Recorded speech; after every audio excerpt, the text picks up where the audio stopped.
You are listening to the Lingerie Success Podcast, the first podcast of its kind committed to practical and actionable marketing strategies, business advice, interviews, and tools to help your lingerie store thrive. Are you ready? So let's get started.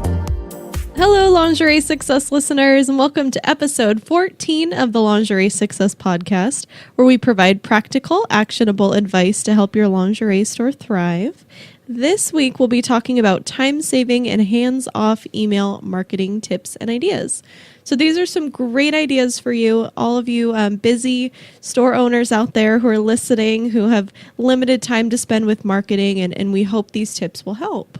And my name is Katie, and I am one of the co-hosts here, and I am joined today by Kris and Angel. How's your week going, Kris? Very good, as always. Busy, but very, very good. Have you read anything interesting lately? Yeah, I mean, I've been reading, my personal podcast. I've been reading a lot of books, and I think today I did Grant Cardone's If You're Not First, You're Last, which is awesome. I mean, Grant Cardone is always a kick in the pants for everybody that listens to him. His main thing is 10x. Basically, do something 10 times more than everybody else, and you're bound to win. You're bound to achieve something. So I think that's sort of the overall theme of all the books that he does. And then this past week, I've been millionaire books, billionaire books kind of thing, and how the brain works and all that stuff. So it's just a lot of exciting information that may or may not be applicable on a day-to-day basis, but at least it's good to know.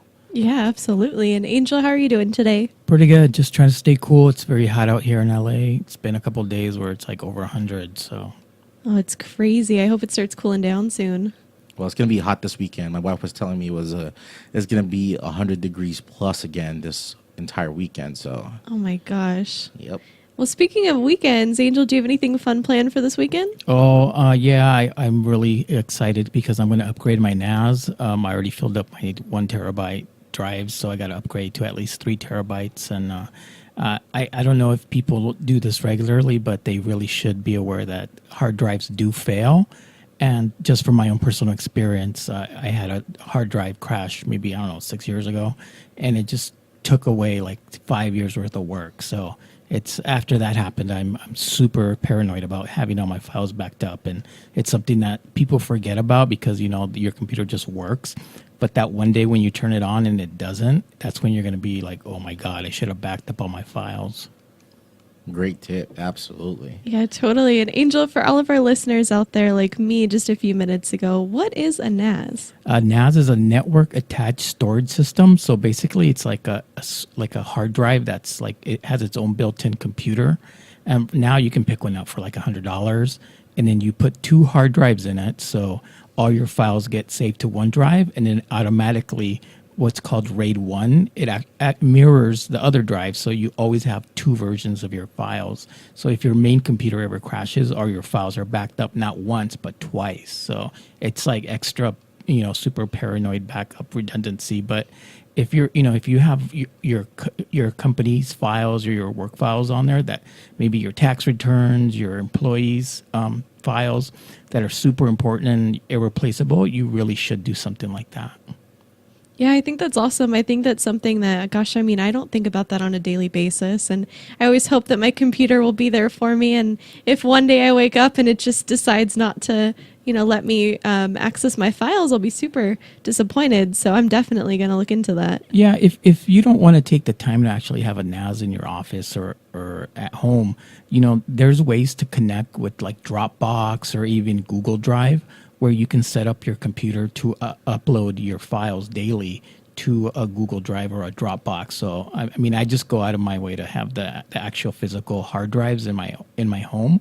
But there's a way to do that without having to actually buy a NAS. You can use the cloud, Google Drive or Dropbox to do the backups. So that they'll still be there if something actually happens to your physical hard drive. You can download them off the cloud. Yeah, just a side note on that, what you're saying, Angel, it's also a good idea as best practice to take a hard drive out of your home, because things happen at home, you never know, burglary, fire, whatever. Hope that never happens, but it's a possibility. Taking one file out of your home is a safe bet to do. Yeah, that is pretty smart. I wish that they made really tiny hard drives that I could put on my keychain and then I could take it with me everywhere. Flash drives is the best you can get. Those are limited though. I know, they are. They don't gosh, I know that they don't have as much storage, but Angel, that's an awesome suggestion about definitely using Google Drive and other cloud storage options. I think that's a really good tip for our listeners too. Yeah, I'm super paranoid about that. So I actually do what Kris said. Like I use a small external drive for one backup. I have my NAS for backup number 2, and then I upload to the cloud for backup number 3. So that's, if you're super paranoid, that's what you would do. That's standard practice to do that. But I know that takes a little bit of time to set up, and like the logistics involved in that are tricky. But at least if you do one sort of backup, whether it's to the cloud or external drive or NAS, you should be pretty safe. But you should always have at least one backup of all your files. Yeah, I think that's an amazing tip, and I hope all of our listeners are listening, and we'll definitely be sharing some tips in our show notes about storage and setting stuff like that up. So if you're listening and you're not sure how to do that quite yet, we'll link to a post or two in the show notes for you to help you get started. And this week for our podcast, so episode 14, so we'll be talking about some time-saving and hands-off email marketing tips for you all. And this is a continuation of our podcast from last week. So last week we talked a lot about marketing and emails and setting up emails to be sent sequentially to your customers. And this time we'll be talking a little bit about autoresponders and personalization and segmentation to kind of get you to that next step, and also free up some of your time so that you won't have to spend so much time marketing, and that you can spend more time in your store or pursuing another hobby, or maybe with your friends and family. And so I wanted to get started here. So Kris, if you could tell our readers maybe what an email responder is, just to kind of give them an idea if they don't already know. Absolutely, Katie. Well, an autoresponder does not always just have to be an email. You could have a text autoresponder. You could have even they have mail autoresponders, actually physical mail autoresponders. There's companies that actually do that. I don't suggest you do it, but there are. But an autoresponder basically is a system where you can pre-schedule sequence messages that you set up to communicate with your subscribers. In our case, email subscribers, that sends out the message in a certain order and a frequency that we ourselves as business owners determine. It's a great way to generate more revenue, build relationships with our customers, and like you said, saves us time in executing an effective email marketing plan. Normally, and we want to write messages or specifically email, we write the emails and then, put the address of each and every recipient and then hit send. That's what everybody's standard email, how it works. But with an autoresponder in place, instead of you writing one-off emails, you sort of think of the series of emails that you pre-compose ahead, and you set that up in an autoresponder system, and in an automated way, it's sent out. It's triggered by something. It could be when you add a name, email address into your email list, for example, a sequence is triggered that automatically sends them something. We'll dive more into that. But maybe it's after they complete an appointment form for our retailers. Or it could be, last week's podcast, we were talking about lead magnets, right? And the squeeze page and landing page. So whenever they receive that lead magnet in their email, then you can go ahead and enroll them into a sequence of emails that will pre-qualify them. Instead of you following up with them, it can deliver it sequentially at different time delays.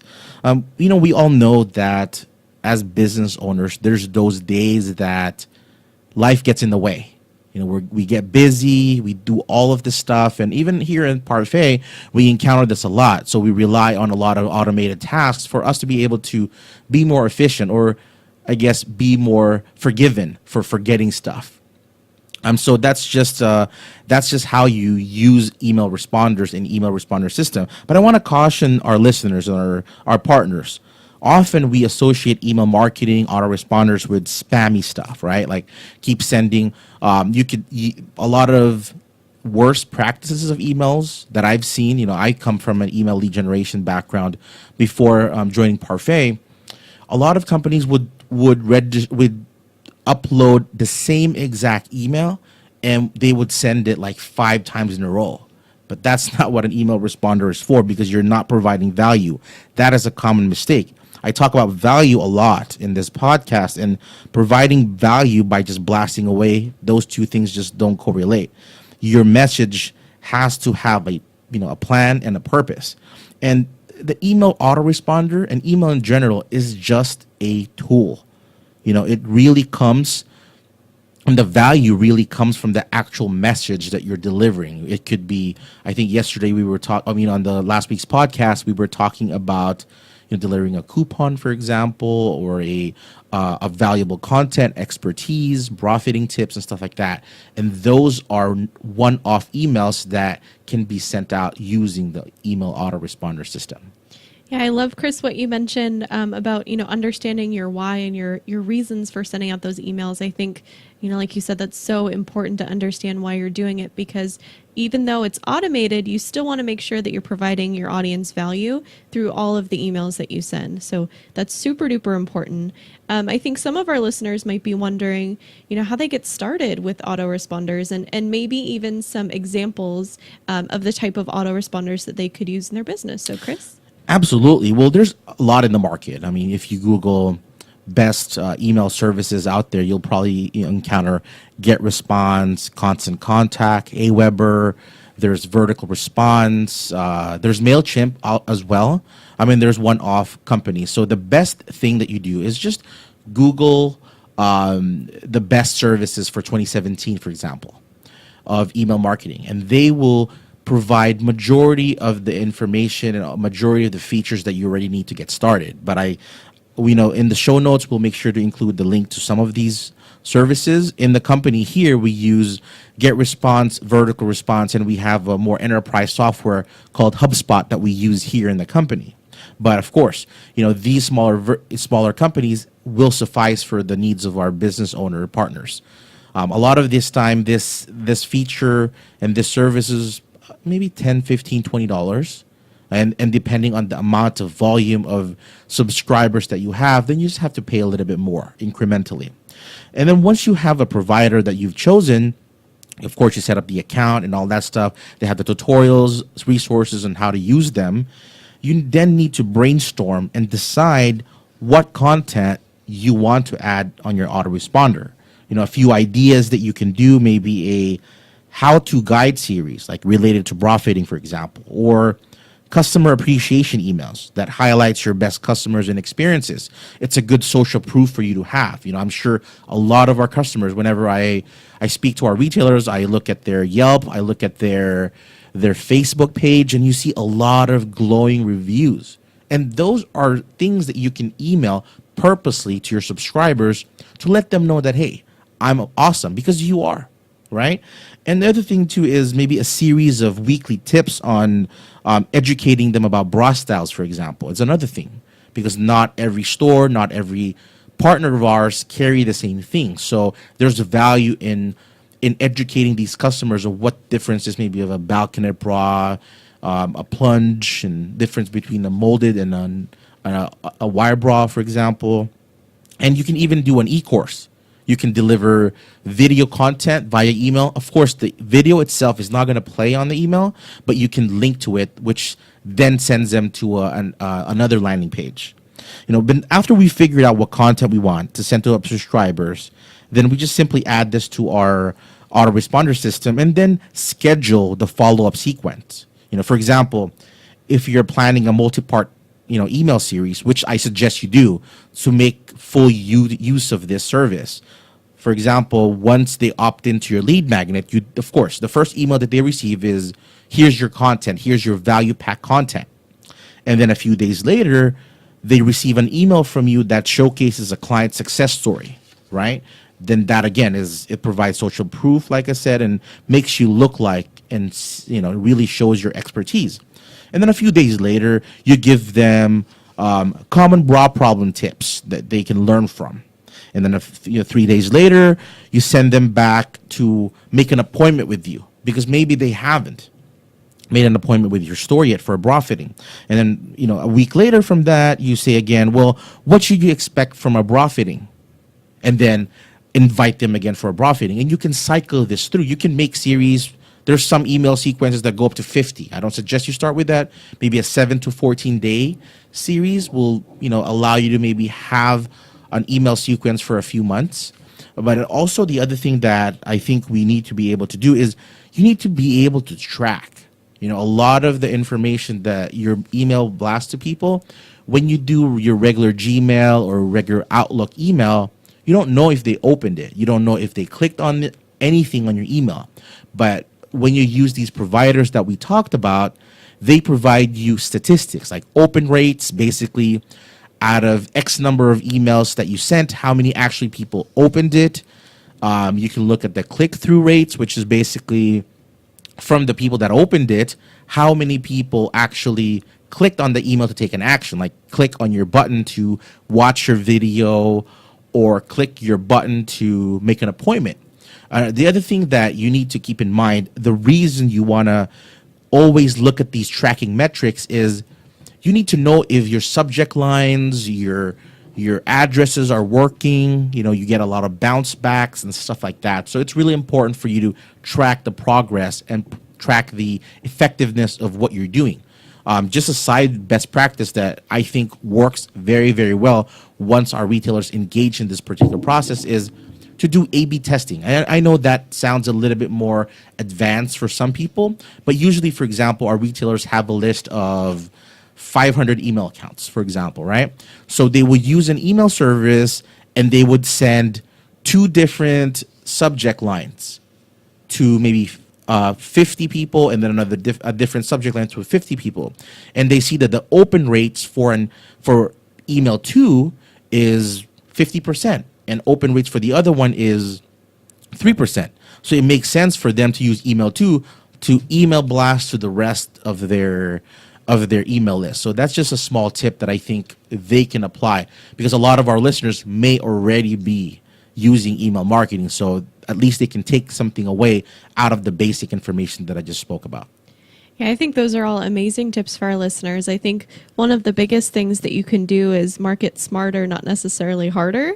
So I know people say, work smarter, not harder. And while, that's definitely a valid point, I think that marketing smarter is definitely more important than just marketing and just sending out content.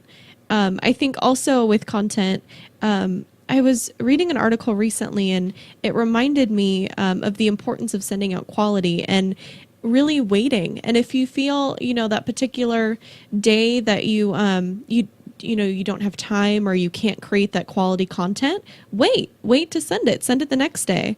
I think one of the great things about a sequence is that you can sit down ahead of time and you can plan it out and you can, sit down with a cup of tea if you'd like, relax and just really sit down with your marketing plan and maybe your goals for the next couple months and just start planning your sequences. And you can do that ahead of time.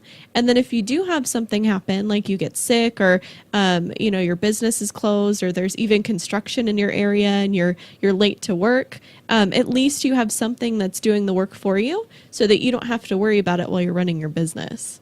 And just a few other things. So it's definitely always a good idea to be consistent with your content. So if you are sending out emails on a certain day each week, or you're trying to send out a certain amount, do try to be consistent so that your audience has an idea of what to look for. I know that I have a couple companies that I follow that I get emails from, and I always know that I'll probably see one from them maybe on the weekend, or some of them I get emails during the week. So it's just kind of a good idea to know, when you might get content from companies so that you can keep an eye out for it. And then also just making sure that you do send out the content. So sometimes it's so easy, especially when you're creative or if you're a perfectionist, also it's so easy to get caught in the trap of, is anyone going to see it, or is it right, or is it going to work, or is it a good idea? And if you honestly feel that it's a good idea and you think that the content is good and valuable for your audience, don't hesitate.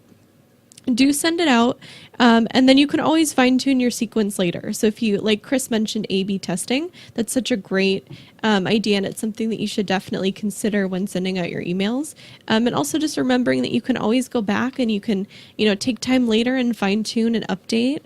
And then also, like Kris mentioned, varying your content. So varying your content is good. And it's also something that we wanted to talk about in regards to personalizing and segmentation. And so, Kris, what could you share with our audience on personalizing emails and segmenting them as well when you're providing that varied content? Absolutely. Well, throughout the email automation process, right? Once you're using autoresponders and all that, the key is to gather as much information about your consumers. Again, we're talking about avatars and knowing your customers really, really well, because it allows you to personalize things for them. Don't you feel better when you receive an email and says, "Hi, Katie," right? Instead of you saying, "Hey, stranger." Right? I mean, it makes sense for you to start personalizing stuff. And imagine if you were able to personalize even further. But then this requires you to really segment your list and know, maybe for our listeners, in their stores, they have the different groups. Maybe the first group of customers would be a different age demographic, for example. I was talking to a retailer this morning, and she has two major subsets of customers. She has the late 20s, early 30s customer base that buys a lot of fashion stuff.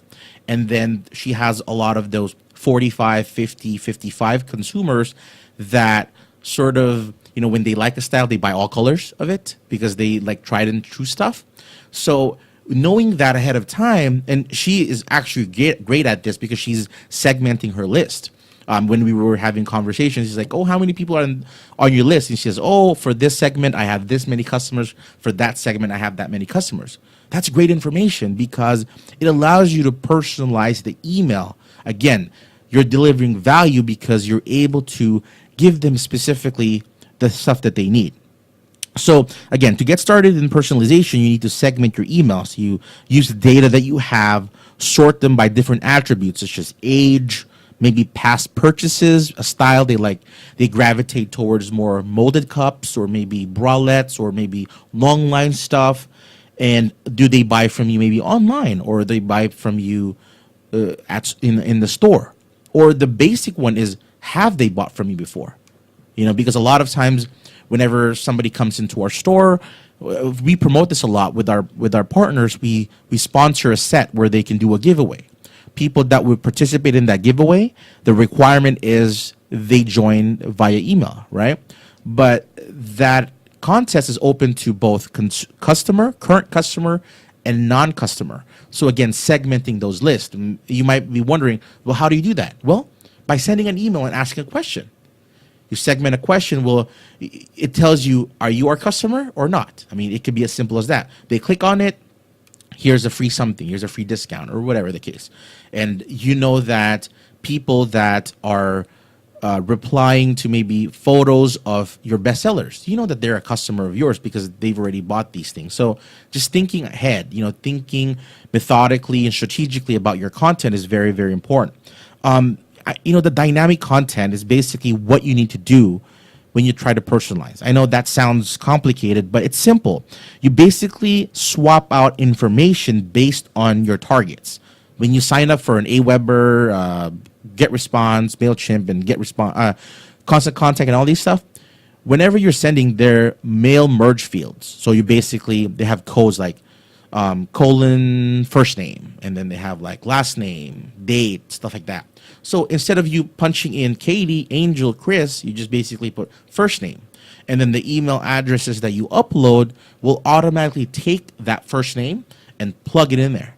And just a side tip, I mean, putting people's names on the subject line is very, very effective because something screams at you when you see your name. It sounds like, they know me, let me click on that. And some side thing that I want to talk about also just a little bit is personalizing not only the information that is in the body of the email, but the sender as well. In my experience, I found that receiving emails from a company gets far less opens than receiving something from a human being. So if it's coming from Katie Donnelly from Parfait, as opposed to Parfait, it makes more sense. I mean, we know that because whenever we do our brand announcements, of course, it doesn't come from a person, it comes from a brand. So the open rates are much lower. But when we're announcing something and it comes from our email personally, the open rates are a lot higher. The click-through rates are a lot higher. So that's just a side tip again for those people that are already using email marketing. Some personalizations, like I said, are location, time, name. Like I said, adding names into the subject line, and then matching those fields into the landing page is another great tip. If your service provider is able to do this, imagine. So if you submitted, you sent an email out, right? It says, "Hi Katie, check this email out," on the subject line. They open it, it says, "Dear Katie," and then they click on like make an appointment. They click on it, they go to a landing page and says like, "Welcome Katie, please make your appointment." Like, holy smokes, like that's ultra personalized. It's a little bit creepy, but hey, that absolutely works. So if your email service provider can do that, which some of them can, it's a little bit more advanced, like I said. But if you can do that, I highly suggest you do it. So, I mean, just to close off, as a conclusion, as a small business owner and our partner, we need to utilize our email marketing efforts as an instrument to screen, customers' wants and needs and, the solutions that we're trying to provide. From there, we can tailor focus our marketing according to the interest of our audience. That's key. We need to remember that an autoresponder is just part of our email marketing strategy. The blog content that you provide that we talked about a few podcasts ago, developing those content is essential because you've got nothing to email if you don't produce the content in the first place. But it's a great way for you to engage with your current customers, convert leads into sales, and even generate repeat business. I love all of those tips, Kris, and I know that we often talk about our whys, and definitely before you start the process of emails and crafting emails and content for your customers, do make sure that you really know your why, especially for each method. So if you're making your email autoresponders, know why you're doing it, and definitely have an idea in mind of the benefits that could come from it, and also what you're hoping to get out of it with those emails as well, because those will help drive your copy and your creative and anything that you put into your emails. And so we do have some homework for you all as well for this week. So just like last week, we would love for you to send some of your lead magnets to us. Our email address is marketing@parfaitlingerie.com, and we can help you develop them further. And I know it's something that we talked about last week when we discussed lead magnets, but we are always here to help and bounce ideas and provide input. And if there's anything that we can help with, we are more than happy to. And we also have a question of the day for you all as well. So we would love to hear what topics you'd like us to cover in future podcasts. Absolutely. Well, I also want to invite, again, our listeners to visit lingeriesuccess.com to access more episodes, articles, and tips. And I encourage them to join our Facebook group, Lingerie Success, to connect with us, with lingerie store owners, share ideas, tips, strategies to help their store thrive. I also want to throw out there for our store owners that have LinkedIn accounts, please add us. We're more than happy to connect with you, answer your questions there as well. And, we highly encourage you to please share, subscribe, leave a rating and review. We'd very much appreciate your honest feedback, which helps us continually provide impactful content that we know and hope that you will find valuable. Absolutely. And I just wanted to thank all of our listeners for tuning in this week, and also to Kris and Angel for being here. And we hope you all have a wonderful week. Thanks, everyone. Thank you, guys. This podcast is brought to you by Parfait. For more information, show notes, and downloads, please go to www.lingeriesuccess.com.